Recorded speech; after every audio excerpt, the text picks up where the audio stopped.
My name is Luis Flores. I'm 44 years old. I live in Jackson Heights, New York. When I first came to New York, I lived in Chelsea, and it was too expensive for me to stay in Manhattan, so I moved from Chelsea to Astoria to Jackson Heights.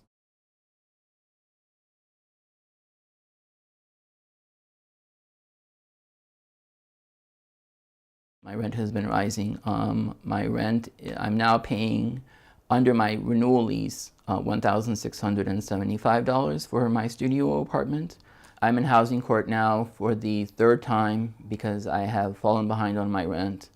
I'm not the only one in this situation. I've seen so many other people, and it's unfair. It's unfair. There are working families, there are single parent families who everyone is struggling to pay the rent. We live in a rent-burdened city. I'm looking for a roommate, even though I live in a studio apartment and there's going to be no privacy. I'm considering finding a roommate in order to be able to make this apartment more affordable for myself.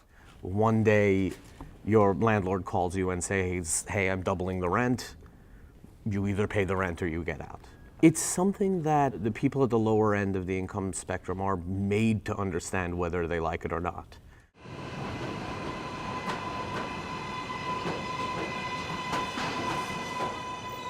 You get pushed out, you have to move somewhere else. One of my friends is a teacher and has basically in the past 6 years has had to move about 5 times and now lives basically so far from any sort of transportation. And what happens then if you have to move outside of the city? Then now you have to pay more to get into work every morning and you take home even less of your paycheck.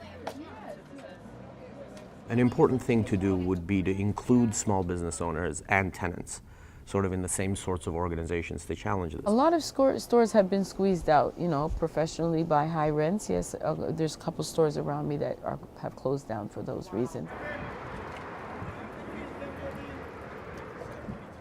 I went to look at and make an inquiry about the rent for a store across the street, and they're asking like $4,000 for the rent.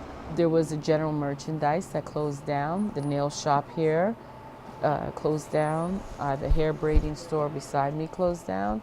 If I were to lose my apartment, I'm almost guaranteed to possibly be homeless because it's going to be impossible for me to be approved to move into another apartment because I've been in housing court 3 times in the last year or so. So I'm tied into the address and the space, I created a certain energy here for many years. Of course I'm going to miss it, but we propel and move on.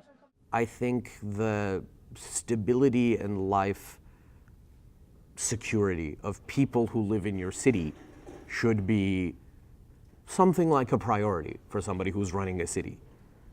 And I'm absolutely not seeing that be the case. It's been an insufficient response all around.